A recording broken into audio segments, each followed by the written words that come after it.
Hi friends, இன்றைக்கி இந்த வீடியோவில் நம்ம பார்க்க போகிறது மினி டிஃபன் ரெசிபீஸ் தான். பொங்கல், குலோப் ஜாமுன், சாம்பார் வடை, தேங்காய் சட்னி, பூரி, இட்லி, பொடி தோசை. இதை ஒரு 1 ஹவருக்குள்ளேயே நம்ம ஈஸியாக செஞ்சு முடிச்சிடலாம். மந்த்லி இந்த மாதிரி ஒரு டைம் குழந்தைங்களுக்கு வெரைட்டியாக சாப்பிட்ணுன்னு ஆசைப்படுவாங்க. லீவ் டேஸில் இந்த மாதிரி செஞ்சு கொடுக்கலாம். இப்போ சாம்பாருக்கு தேவையான பருப்பும் பொங்கலுக்கு தேவையான அரிசியும் ஒரு அரை மணி நேரத்துக்கு முன்னாடியே ஊற வச்சுட்டேன். இப்போ பூரி மாவு பிசைஞ்சு வச்சுட்டேன். உளுந்த பருப்பு மட்டும் 2 மணி நேரத்துக்கு முன்னாடியே ஊற வச்சு ஃப்ரிட்ஜில் எடுத்து வச்சுருக்கேன். இப்போ ஃபஸ்ட்டு குலோப் ஜாமுன் செஞ்சிடலாம். அதுக்கு 2 பாக்கெட் இன்றைக்கி நான் குலோப் ஜாமுன் மாவு எடுத்திருக்கேன். அதை பிரித்து ஒரு பவுலில் சேர்த்துக்கோங்க.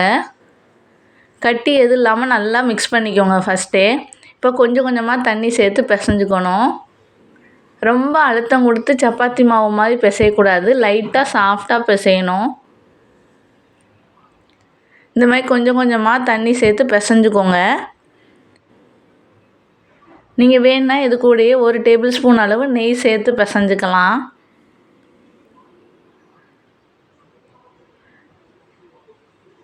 மாவு பிசைய கொஞ்சமாக ஸ்டிக்கி கன்சிஸ்டன்சியில் தான் இருக்கும். ஜவ் மாதிரி கையில் ஒட்டிக்கிட்டே தான் இருக்கும். அதுதான் கரெக்டான பதம். உங்களுக்கு எந்த அளவு தண்ணி தேவையோ அந்த அளவு கொஞ்சம் கொஞ்சமாக சேர்த்து பிசைஞ்சு எடுத்துக்கலாம். இப்போ பார்த்தீங்கன்னா ஓரளவு மாவு ரெடி ஆயிடுச்சு. இப்போ இதில் கொஞ்சமாக மேலே ஒரு அரை டேபிள் ஸ்பூன் அளவு நெய் சேர்த்துட்டு நம்ம அப்படியே அதை எல்லா பக்கமும் அப்ளை பண்ணிட்டு ஒரு பிளேட் போட்டு ஒரு 5 நிமிஷம் அப்படியே நம்ம மூடி வச்சிடலாம்.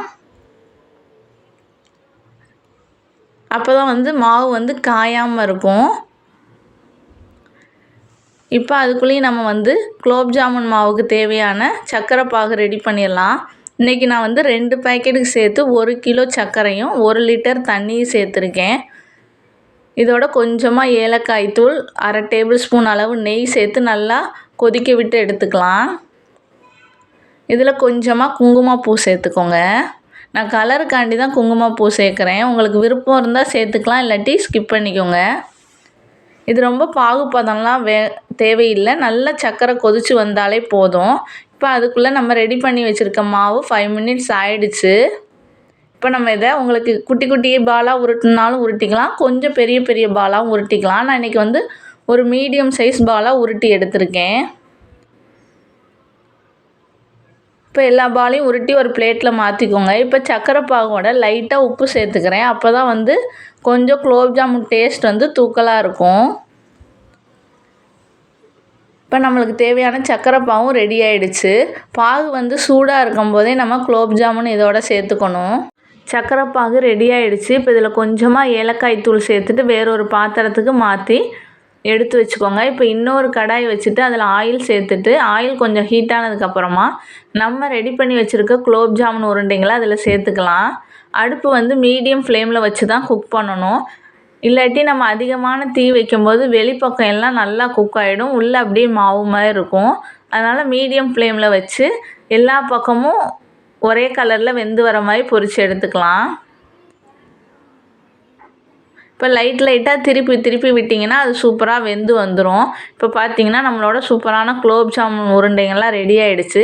இதை இப்போ நான் ரெடி பண்ணி வச்சுருக்க பாகில் சேர்த்துக்கலாம். நான் ஏன் ஃபஸ்ட்டே குலோப் ஜாமுன் ரெடி பண்ணேன்னா அப்போ தான் குழந்தைங்க சாப்பிடும்போது இது நல்லா ஊறி இருக்கும் மற்ற டிஃபன் ரெசிபீஸ் பண்ணுறதுக்குள்ளேயும்.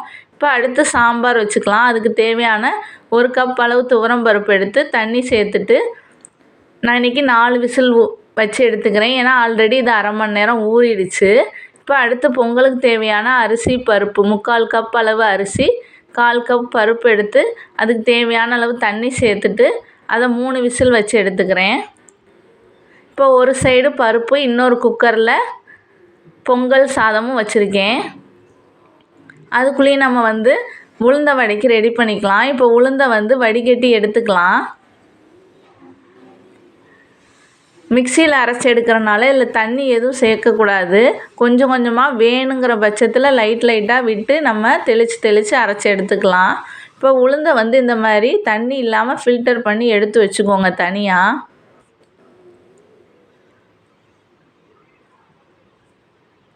இப்போது இந்த உளுந்தம்பருப்பு ஒரு 10 நிமிஷம் அப்படியே தண்ணிலாம் வடிஞ்சு இருக்கட்டும். நம்ம அதுக்குள்ளே சாம்பாருக்கு தேவையான ஒரு பொடி ரெடி பண்ணிக்கலாம். இதுக்கு 2 டேபிள் ஸ்பூன் வர கொத்தமல்லி, 1 டேபிள் ஸ்பூன் அளவு கடலைப்பருப்பு, 1/2 டேபிள் ஸ்பூன் உளுந்தம்பருப்பு, 1/2 டேபிள் ஸ்பூன் ஜீரகம், வரமிளகாய், 1 கொத்து கருவேப்பிலை, கொஞ்சமாக தேங்காய், 1/2 டேபிள் ஸ்பூன் பச்சையரிசி சேர்த்துக்கலாம். உங்களுக்கு வந்து காரம் எந்த அளவு தேவையோ அந்த அளவுக்கு நீங்கள் வரமிளகாய் எடுத்துக்கோங்க. ஃபஸ்ட்டு கடலைப்பருப்பு, வர கொத்தமல்லி, ஜீரகம், உளுந்தம்பருப்பு 4ஐயும் வறுத்துக்கலாம். அதுக்கப்புறம் தேங்காய், கருவேப்பிலை, வரமிளகாய், 1/2 டேபிள் ஸ்பூன் பச்சையரிசி சேர்த்து நல்லா வறுத்து ஆற வச்சு எடுத்துக்கோங்க. இப்போ பருப்பு பார்த்திங்கன்னா நமக்கு நல்லா வெந்து வந்துருச்சு. இப்போது இதை ஒரு கரண்டி வச்சு நல்லா மசிச்சுக்கலாம். அப்போ தான் டிஃபன் சாம்பார் நல்லாயிருக்கும். இப்போ இது கூடயே நான் கட் பண்ணி வச்சுருக்க முருங்கைக்காய், கேரட், பீன்ஸ், கத்திரிக்காய், 2 மீடியம் சைஸ் நல்லா பழுத்த தக்காளி, 3 பல் வெள்ளை பூண்டு, வெங்காயம், சின்ன சாம்பார் வெங்காயம் எல்லாமே இதோடையே சேர்த்து 2 விசில் வேக வச்சு எடுத்துக்கிறேன். உங்களுக்கு என்ன விருப்பமான சாம்பார் காயோ இதோட சேர்த்துக்கலாம். இப்போ இதை நல்லா மிக்ஸ் பண்ணிக்கோங்க. இதை வந்து 2 விசில் வேக வச்சு எடுத்தால் போதும். காய் வந்து சூப்பராக வெந்து வந்துடும். பருப்பு வந்து ஆல்ரெடி நல்லா வெந்துருச்சு, அதனால் 2 விசில் மட்டும் வேக வச்சு எடுத்துக்கலாம். இப்போது நான் வறுத்த ஆற வச்சுருக்க கடலைப்பருப்பு, வர கொத்தமல்லி எல்லாத்தையும் ஒரு மிக்ஸி ஜாரில் சேர்த்து கொஞ்சமாக தண்ணி சேர்த்து பேஸ்ட்டாக அரைச்சி எடுத்துகிட்டு வந்துடுறேன். அதையும் வந்து இந்த சாம்பாரோடு சேர்த்துக்கலாம். இன்றைக்கி வந்து இந்த சாம்பாருக்கு நான் புளி சேர்க்கலை. அப்படி உங்களுக்கு விருப்பப்பட்டிங்கன்னா கொஞ்சமாக புளி சேர்த்துக்கோங்க. கொஞ்சமாக கல் உப்பு சேர்த்துக்கிறேன். 1/2 டேபிள் ஸ்பூன் அளவு மஞ்சள் தூள் சேர்த்துக்கலாம். இப்போ இதை நல்லா மிக்ஸ் பண்ணிக்கோங்க. டிஃபன் சாம்பார் செய்யும்போது புளி வந்து லைட்டாக சேர்த்தா போதும். எங்களுக்கு புளி சேர்க்குறது பிடிக்காது, அதனால நான் இன்றைக்கி புளி ஸ்கிப் பண்ணிட்டேன். உங்களுக்கு வேணும்னா கொஞ்சமாக சேர்த்துக்கோங்க. இப்போ மூடி போட்டு இதை 2 விசில் வேக வச்சு எடுத்துக்கிறேன். இப்போ பார்த்தீங்கன்னா பொங்கல் வந்து நல்லா வெந்து வந்திருக்கு. இப்போ இதுக்கு ஒரு தாளிப்பு கொடுத்து அதையும் இதோட சேர்த்துக்கலாம். முந்திரி பருப்பு, மிளகு, ஜீரகம், கருவேப்பிலை, பெருங்காயத்தூள் சேர்த்து அதையும் வந்து நான் பொங்கலில் சேர்த்து மாற்றி எடுத்து வச்சுட்டேன். இப்போ உளுந்து பார்த்திங்கன்னா தண்ணிலாம் இதாகி ஃபில்ட்ராகி நல்லா ட்ரை ஆகிடுச்சு. இதில் கொஞ்சமாக உப்பு சேர்த்து அரைச்சி எடுத்துகிட்டு வந்து அதையும் ஒரு கிண்ணியில் மாற்றி எடுத்து வச்சுக்கலாம். இப்போ இதில் கொஞ்சமாக உங்களுக்கு வேணுன்னா உப்பு செக் பண்ணிவிட்டு சேர்த்துக்கோங்க. எனக்கு உப்பு கரெக்டாக இருக்குது, அதனால் நல்லா கை வச்சு அதை பீட் பண்ணி எடுத்துக்கிறேன். இதோட ஒரு பெரிய வெங்காயம், கொஞ்சம் கொத்தமல்லி, கருவேப்பிலை இலை பொடி பொடியாக கட் பண்ணி சேர்த்து நல்லா பிசைஞ்சு எடுத்து வச்சுருங்க.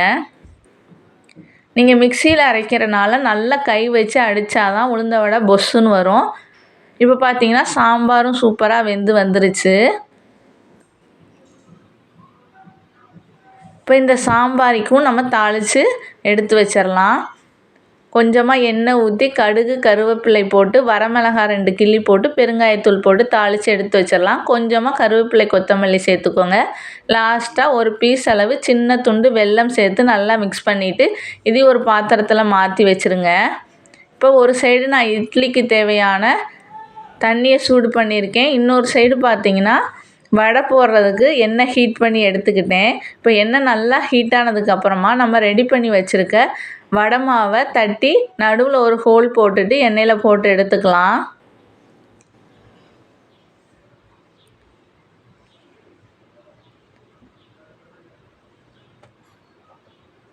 இப்போ ஒரு சைடு நல்லா வெந்து வந்துருச்சு, இன்னொரு பக்கம் திருப்பி போட்டுக்கலாம்.